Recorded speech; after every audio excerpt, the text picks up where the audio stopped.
Karena dengan mempunyai cita-cita, kita mempunyai gambaran ke depan kita ini sebagai apa, dan kita akan bergerak dari sekarang, kita mempunyai nilai jual dari sekarang untuk mewujudkannya. Nah, Sobat Ramadan semuanya, kali ini kita udah kedatangan tamu nih, narasumber kita pada siang hari ini, di mana beliau adalah seorang anak muda ya, yang tentunya dia juga punya cita-cita yang sangat luar biasa yang mungkin hari ini sudah terwujud. Mungkin bisa jadi dia berbeda cita-cita yang hari ini didapatkan dengan masa kecilnya dulu. Nah, bagaimana ulasannya?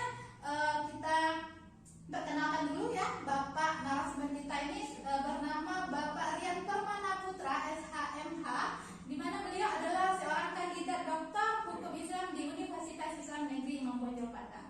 Beliau juga merupakan ketua dari PPKHI. Sobat tahu apa itu PPKHI? Perkumpulan Pengacara dan Konsultan Hukum Indonesia Bukit Tinggi. Dan sekaligus beliau adalah merupakan founder dari LBH, Lembaga Bantuan Hukum. Wow, banyak ya pemirsa semuanya. Nah, gimana info selanjutnya? Bagaimana tentang cita-cita beliau? Kita akan langsung saja yuk kita sapa narasumber kita siang hari ini, yaitu Bapak Rian. Oke, assalamualaikum Bapak. Gimana kabarnya Pak siang hari ini? Alhamdulillah baik Pak, karena tadi sempat diguyur hujan. Dia sampai di sini aman ya. Terima kasih ya Pak udah memenuhi undangan kita di sini, karena kita sangat menunggu sekali kedatangan Bapak dengan kisah-kisah yang inspiratif nantinya. Ya, insyaallah. Berbicara mengenai cita-cita ya Pak, kalau boleh tahu sekarang Bapak menjadi seorang pengacara dan itu malah menjadi ketua pengacara untuk Kota Bukit Tinggi. Nah, kalau boleh tahu Bapak dulu sebenarnya apakah di masa kecilnya emang bercita-cita menjadi pengacara atau malah yang lain nih, gimana nih Pak? Memang cita itu pada akhirnya kan biasanya kurang rasional ya, untuknya di masa-masa awal kita masih dini ya. Iya. Namun ketika kita beranjak dan SD, TK, SD, SMP, mungkin kita udah memiliki bahan-bahan banyak bacaan. Dari bacaan-bacaan ini kita pun mengukur diri, kita sanggupnya apa. Seperti saya sanggupnya mungkin di bidang sosial. Saya mengambil ya termasuk bimbel juga, sempat bimbel juga. Untuk bimbel ini diperlukan untuk mengasah kemampuan kita di bidang sosial.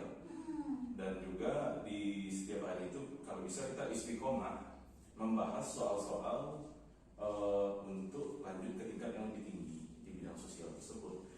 Dan pada akhirnya karena saya tidak terlalu menyukai matematika, akhirnya saya mengambil bidang sosial yang termasuk murni hafalan gitu kan, ya bidang hukum gitu. Karena saya mengukur diri saya rasa saya sanggup belajar di bidang hukum gitu. Makanya cita-citanya secara rasional kita wujudkan, dan alhamdulillah jika kita sudah berjuang di bidang ilmu, insya Allah akan membantu kita gitu. Kita maju dalam keridaan Allah kalau kita sudah berjuang dan berjuang mencari ilmu. Itu janji Allah kepada para pencari ilmu sih kalau menurut saya gitu. Jadi emang sebenarnya Pak Rian ini udah berpikir rasional itu dari kecil ya Pak? Itu udah waktu SMP sama atau dari mana Pak? Kita berpikir itu dalam bacaan-bacaan kita. Contohnya mungkin di SMP saya mungkin gemarnya membaca bidang olahraga gitu kan. Ini melatih kita untuk terus membaca, yang mana diawali dengan bidang-bidang bacaan yang kita gemari dulu gitu. Lalu selanjutnya mungkin bacaan-bacaan yang lebih serius, Koran Kompas, Tempo dan lain-lain. Lalu mungkin akan berlanjut ke bidang-bidang pilar-pilar negara gitu. Termasuk hukum ini merupakan salah satu bidang negara yang mana menurut saya penting untuk kita pelajari gitu. Dan bahkan kalau bisa kita pun akan diri kita berjuang untuk orang banyak di bidang hukum ini gitu. Karena merupakan salah satu pilar negara gitu kan gitu. Dan juga mungkin pilar negara yang selanjutnya yang terbaru di abad 21 ini adalah jurnalis gitu. Saya juga tertarik di bidang jurnalis, dan mungkin kita memproduksi berita-berita. Bahkan ada seorang penulis juga yang bilang, jika ingin menguasai dunia, kuasailah informasi. Dan lebih berbahaya senjata itu adalah lebih berbahaya lagi ujung penanya seorang wartawan gitu kan. Jadi kalau menurut saya sih kita lihat bidang-bidang yang kita sukai, dan apapun bidang kita, mari kita asah mungkin di bimbel angkatan Ya, ataupun di salah tempat-tempat satunya. yang lain. Ya. gitu kan. Intinya sih kita harus istiqomah. Istiqomah, kita tabayun dulu, tabayun diri kita nih, profesi kita apa, yang cocok untuk kita apa, bidang eksaktakah, non eksakta. Setelah kita simpulkan, lalu kita lanjut ke ikhtiarnya. Ikhtiarnya apa? Usaha kerasnya. Usaha kerasnya. Ya. Mungkin dengan bangun pagi kita udah belajar membaca buku, Wow, masya Allah. misalnya Ya. kan, Ah. dengan mengulang pelajaran mungkin, atau selanjutnya dengan berlatih satu soal setiap hari misalnya kan, atau bisa juga dengan bantuan dari guru-guru bimbel Al-Fatan, ataupun siapkan diri satu hari satu malam sebelum ke sekolah. Jadi kita sekolah itu tidak pergi kosong saja gitu. Apalagi dengan bantuan sekolah online sekarang, ya kan? Itu makin membuka ruang kita belajar untuk mempersiapkan diri sebelum kelas online dimulai gitu. Iya. Nah, jadi salah satunya mungkin guru-guru kita yang ada di Al-Fatan yang sampai tingkat SMA Iya, gitu ya. SMA sampai SBMPTN, SMPTN ada.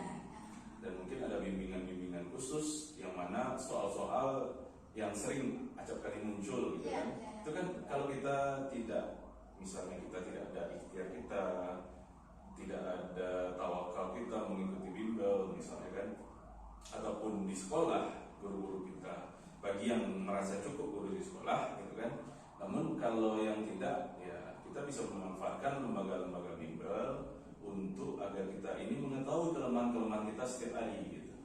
Yang mana dia merupakan seorang penghafal Al-Quran juga ternyata, Iya. setelah kita kaji-kaji gitu kan.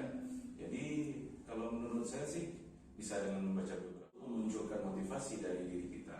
Itu kita bisa membaca biografi kalau kita orang Minang, banyak seabrek orang Minang, bahkan pahlawan pertama di Indonesia adalah orang Minang, Abdul Muiz gitu. Iya. Jadi itu bisa jadi motivasi kita mungkin dengan memanjang fotonya di kamar kita. Oh, Ya kan? saya juga pernah melakukan itu. Iya. Atau dengan cara mungkin membaca biografinya, mengunjungi museum-museumnya gitu kan. Iya. Ya, ini tugas kita bersama, anak ini mau jadi apa. Makanya di TK itu memang dibahas itu cita-cita. Iya. Agar ketika cita-cita ini kita kenali, ada seorang dokter terkenal di Indonesia, Ahmad Muhtar kan. Iya. Dan juga ada berbagai macam Buya Hamka dan lain-lain gitu kan. Itu semua bisa jadi inspirasi kita. Iya. Ya kalau di ibu mungkin di Suliki ada Tan Malaka, Iya. semangat dari lingkungan keluarga kita gitu. Iya.